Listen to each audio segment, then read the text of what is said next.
Hello, tubers! Good morning, good afternoon, good evening, wherever you are, and thank you for tuning in to Cooper's Thai Adventures.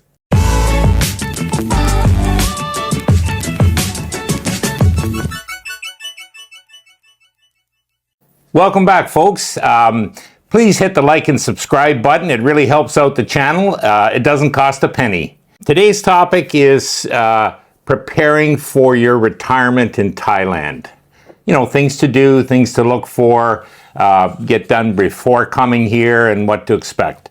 So I'd like to start off by just stating the first thing to do is make a decision, if Thailand's a place for you. And sometimes you might want to do, if you haven't been here, do a vacation first to see. And some people just, they figure after enough research that it is the place to go. So that's a decision to make. And how you can do that is research. Myself, I watched hours, literally hundreds and hundreds of hours of videos. In my case, initially, it was for the Philippines. However, I did, realize after the Philippines that, I think Thailand's better, and then did my research on that. So doing your research gets you still in your home country, you haven't made commitments yet, so you're able to decide if this is the place for you. I'm sure it would be, but that's important. And the areas you want to look for is things that are important to you. Check out the weather. Is it going to be suitable for you? The prices. What's the healthcare options like? What's the foods like? How does the mail service work? Visa requirements. These are all things your research will get you familiar with, so you're not coming in blind.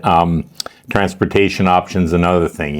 Do you want to do a scooters, do a car, simply do public transit? That's, there's videos on all of this to, familiarize yourself with, what you can expect when you get here. The second point I suggest, and I didn't do this, but I would highly recommend it. Initially, I didn't do it, is join the social media groups, for example, Facebook. And there's lots of expat communities on there for Thailand, or if it's the Philippines or Vietnam, whatever country you're thinking of, hopefully Thailand, that will enable you to ask questions, get interactions, and there's probably lots of answers for any question you put on there. So again, that'll be another way to familiarize yourself with what to expect when you do get here. And with Cooper's Thai Adventure Facebook page, I think we're up to close to 600 members now, and it's really active with question and answers. So you're getting a good variety of solutions for, any issue you might think come up. So that would be a second point. Then I would start to make, hopefully you've made your decision. You come, then you want to do what do I have to get rid of? My advice is if you're coming here to retire, you want to get rid of your commitments, let's say, back home. And so making a list, you should do lots of lists. But anyways, with this one, make a list of things you need to get rid of, whether it's real estate, vehicles, cancel your subscriptions, for example, that you won't be needing. And how can you do that? Well, I would say garage sales are one thing. Vehicles are easy. You can go to dealers, put them in private. Real estate's obviously a big question. But for me, I said, if I'm coming into retirement, do I want to have irons in the fire back home? What if there's a problem with a real estate? Maybe people aren't paying if you're renting it out. Maybe there's an issue, vandalism or fire. What are you going to do? So the less problems you have, I think, in retirement, the better. And especially with today's rates for investing, money market funds example, you can get a great return on the capital from the sale of the real estate. So that would be good. Before I get too far, there's 3 points, tips at the end of this video that I made mistakes in, and I don't want you making them, so please stay tuned to the end on that. Next big item is to check into your banking situations. You want to definitely notify your banks that you're going to be traveling. is there a travel-friendly bank account? See if they've got something there with no fees or low fees. Maybe they've got a better rate of exchange for sending money out of the country. But check into that. Notify your credit card companies as well. They don't want to see a charge from Thailand if they think you're back in Canada or the States. That's my view. So definitely notify them and see if there's a travel-friendly credit card. I actually did set that up before coming over here, and the reason was they didn't have foreign exchange fees and the other service fees, let's say, that a credit card charge here would cause. So that would be a good thing to do. The Wise card, definitely set up your Wise card in your home country. It's a lot easier. That's my advice. With banking too, start a savings plan over there. You're going to need startup money. I would recommend, besides the startup money, 3 to 6 months living costs as an emergency fund when you get here. You've got that in your back pocket. It's not going anywhere. So start your savings plan prior, so you know where your money's going to be. Obviously do your budget so you know what you can expect to live on here. And again, your research is going to give that to you, a lot of the information you need for that. We've also got on the channel other budgets for videos on budgets for what to expect. So definitely check those out. The other thing I'll tell you, probably most of you have a brokerage account, but if you don't, open one. Not that you have to use it, but it's a lot easier to open it in your home country, have it home country based, and should you decide to use it, you've got that availability. It's harder, I think, in a lot of cases to open these things in a foreign country, especially if, your banking's back in your home country. So definitely would tell you to do that. Next is communication. How are you going to communicate back home? Should your bank need to get a hold of you? Should there be an emergency with family? So, look into, things like Magic Jack, Google Voice. Are you going to keep your telephone number back in your home country? The banks, and when you're checking with your bank, see if they accept Magic Jack and Google Voice for notifying you, confirming it's you type of thing. Or do they need a physical phone number based in your, the West? So definitely look into that. I personally maintained a domestic phone number and I've used it. The banks have used it to get a hold of me, so everything's fine. And I do know situations, people here in Dusit that had an issue with the bank because, their number got canceled and or doesn't work here, for example. So definitely look into that. Visit your tax accountant because you want to know, hey, will I be paying taxes still from my home country? At least your accountant knows you're heading out, so let him know. And at the same time, get copies of your returns if you don't have them. That would be something in your important papers to bring should you need it for visa information. But next big item would be medical. And what I did, and I recommend everybody do it, is get all your checkups done prior to coming. For example, I did my annual checkup at the doctor, did my eye checkup, saw the dentist, got my prescriptions, as long as I could get them, got them filled, and the paperwork to go with it. And what I mean by that, you're allowed to get your medical records from your doctor. Obviously, you'll have a prescription from your eye doctor, for example.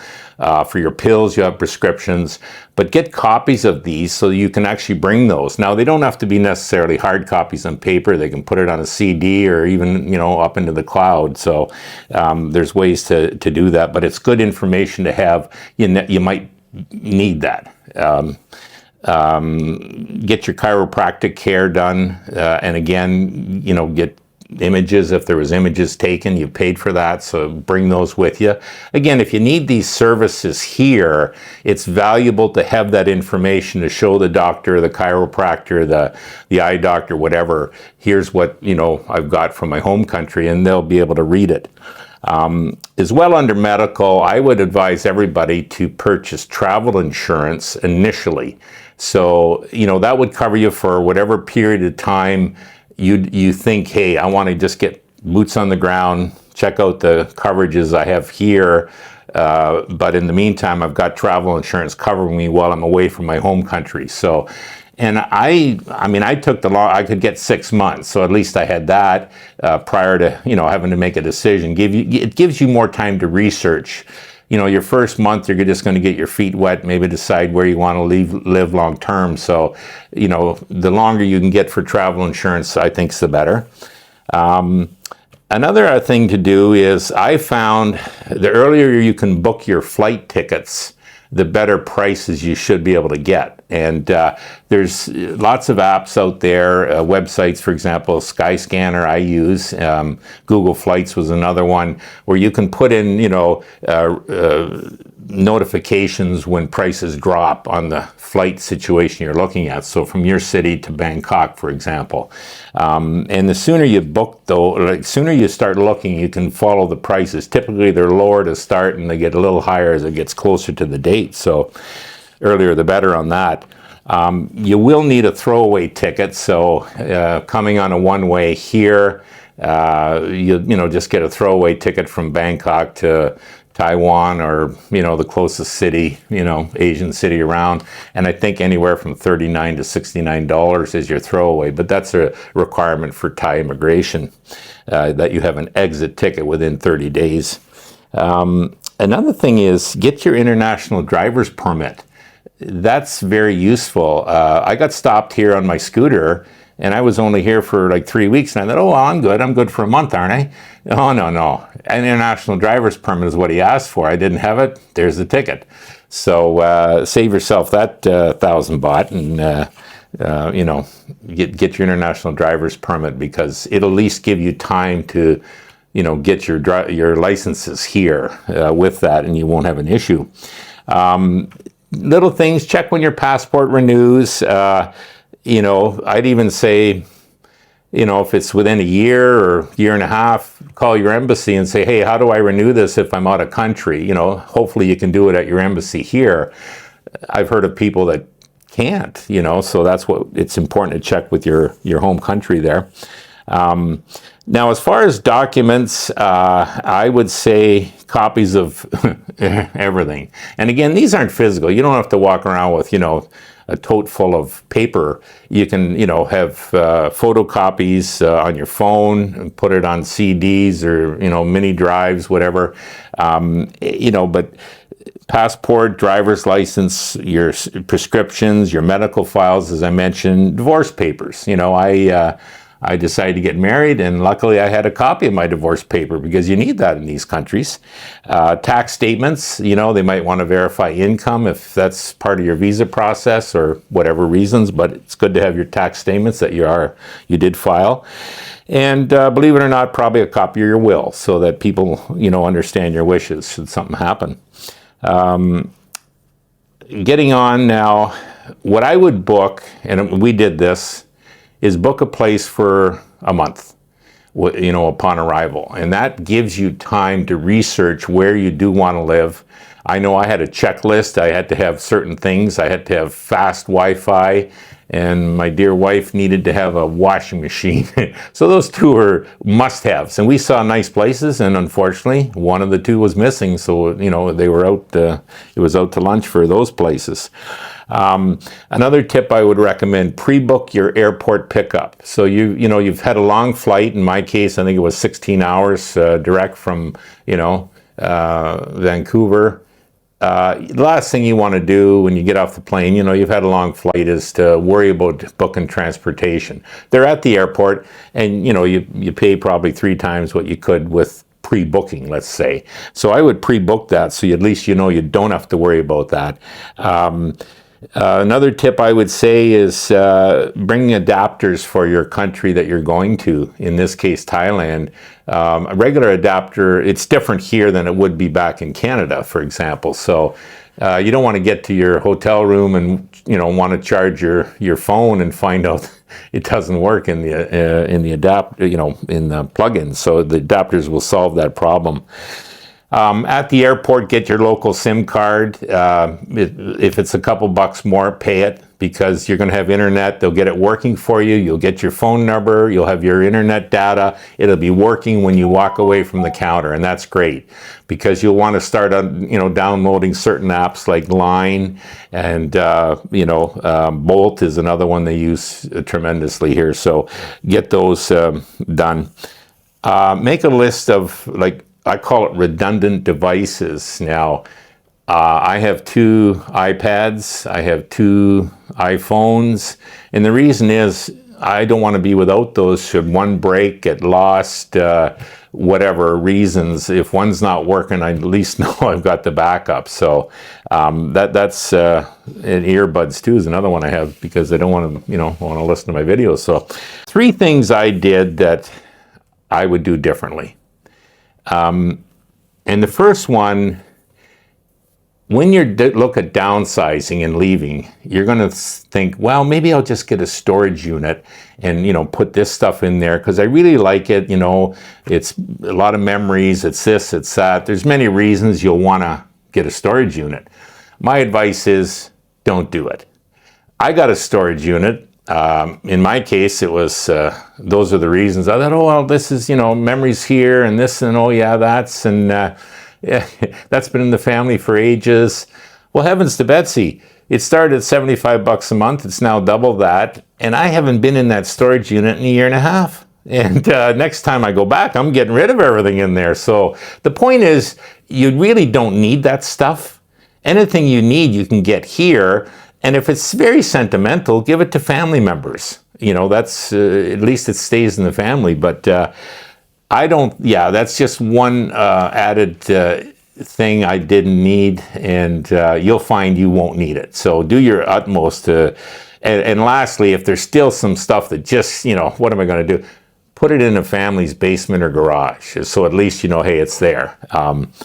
So that's one. The second thing I did, okay, I got rid of my property in Canada, sold my commercial buildings, sold my condo, sold my vehicles, but I kept my Florida property. Oh yeah, it's nice. I love Florida. I love a vacation. And,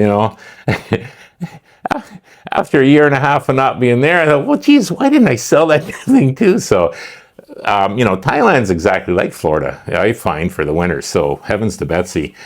And the reason I say that, I could have invested that money making a return, instead paying the taxes, paying the maintenance fee every month. Why? So the point of that is, the less irons in the fire, I would have been better off. So yeah, even when it came to the vacation property, I should have disposed of that at the same time I did everything else. And the third and final one is, you don't need to join dating sites.